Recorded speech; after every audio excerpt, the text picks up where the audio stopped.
Benazir Bhutto holds a rally for her supporters. Although there is overwhelming support, she knows the threat of her death looms. Completely protected in her armored car, Benazir chooses to acknowledge her supporters. As she sits atop her car waving, gunshots ring out. Within seconds, a suicide bomb explodes. The blast not only kills Benazir, but devastates the entire area. Chaos ensues across the country. Along with Benazir Bhutto's death, the people's hope for better times vanished.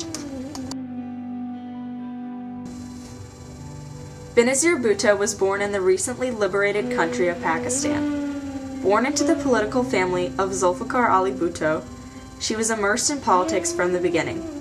Her father not only believed that men and women were equal, but that they should have the same educational opportunities. So he sent Benazir to the West to receive her formal education. This was expected of the elite because of Pakistan's poor school system. The public education system in Pakistan is horrible. I mean, there is no free school. So it's not like here where it's just default that you're able to go to school.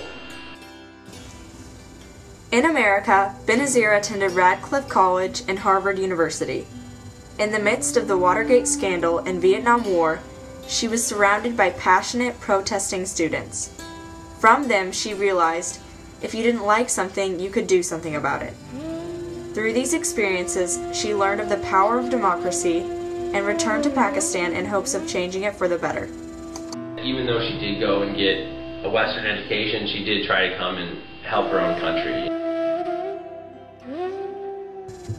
Although she received a privileged education, this was not the case for an average Pakistani woman. The better, more qualified male teachers were reserved for the young boys. This lack of education resulted in the absence of women in the workplace.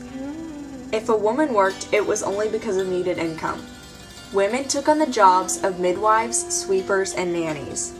Men were ashamed if their wives were forced to work, not because of these degrading jobs, but because women were not supposed to contribute economically.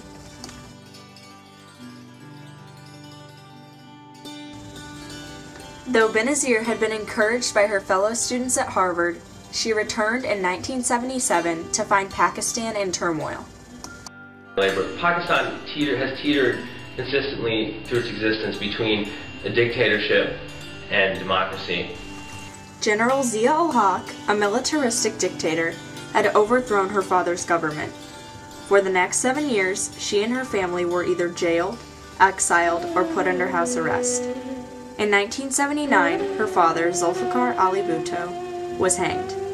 His death and the death of many others decided her entry into politics. Her plan was to just be a diplomat and just kind of, live her life pursuing different creative pursuits, but she hadn't planned into really getting into politics. In her own words, maybe there was some subconscious fear of what politics could bring. My father's execution changed that, because I felt that I just couldn't let his blood and the blood of all those others who had died go to waste. Zia-ul-Haq had suspended general elections for many years until the end of his reign caused by a fatal plane crash in 1988. By this time, Benazir Bhutto had returned from exile and become head of the Pakistan People's Party. The Pakistan Army wasn't supporting her, and the Pakistani Secret Service wasn't supporting her either, so you had a dual power situation in Pakistan. In 1988, she was elected Prime Minister, becoming the first woman of a modern Islamic state to be elected to a government position. Benazir Bhutto inherited a large budget deficit, ethnic violence, and an imbalance of military and government power. Because of this and her inexperience, she was unable to carry out many of her goals concerning balance of power and women's rights. Within 2 years of her term, the president, Gulhan Ishaq Khan, dismissed her government. However, her absence from the political world would not last. Many have reported that the 1993 elections were some of the fairest in Pakistan's history. Bhutto was again elected as Prime Minister and quickly carried out many of her first-term goals within months of her election. She strengthened her role as Prime Minister and as an international figure. Her otherwise impressive second term was tainted by corruption charges against her and her husband. Both terms as Prime Minister are extremely difficult to evaluate due to mixed views on her intentions. Pakistan is a divided country. There is a lot of women haters and a lot of people that are against women's rights in Pakistan. At the same time, there's just as many people who are in support of them. Benazir Bhutto was one of these supporters. However, she received many letters telling her good women did not work. Yet Bhutto liberated women worldwide, shown in the later appointment of 5 female heads of government and 3 other Islamic nations. She also inspired the United States to implement a women's empowerment initiative. Condoleezza Rice, the United States Secretary of State at the time, said, "Empowering women must be a fundamental component of any relevant and effective foreign policy in today's world." Although positive changes followed, Benazir Bhutto's actions angered many in her country. This led to a self-imposed exile. Bhutto would return in 2007, well aware of the potential dangers ahead. I don't know, I guess she thought maybe she would be killed and just said, well, finally I'm actually going to try to, even if I do get killed, at least try to take a stand. So I think that's really what people admire her for, is how she acted towards the end. Her homecoming parade on October 18, 2007 ended in disaster rather than celebration. Bhutto realized that as she neared each streetlight, it would flicker and go out. This was no coincidence. Minutes later, a suicide bomb exploded, killing nearly 150 of her supporters. But Benazir escaped alive. Many believed this was plotted by Musharraf, the president at the time. This event reiterated the belief that almost every government in today's world is corrupt. She knew she was being very risky.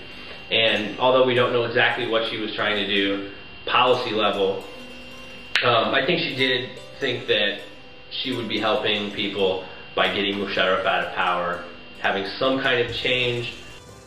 Knowing that by now she should be fearing for her life, Benazir Bhutto continued to hold rallies and speeches that jeopardized her safety. On December 27, 2007, she held a rally in Rawalpindi. A multitude of supporters surrounded her car as she left. Her assassination soon followed, leaving behind unimaginable devastation and an inspirational legacy. I think there's people that are young now that when they grow up, they'll be inspired by her. I know there's definitely a lot of, there's a lot of Pakistani women that I think, have really been inspired by her. I mean, I think men have been inspired too, but as far as, more similar to themselves, because she was a woman that was, educated, independent, but at the same time, she was also, Pakistani, and she was also very much dedicated to helping her people. Despite the seemingly concrete barriers of gender injustice in Pakistan, Benazir Bhutto triumphed over government corruption to become the first female prime minister. Her 2 terms as prime minister not only revolutionized the definition of Pakistani leadership, but also forever inspired women. Just as she learned from her father, the world learns from her.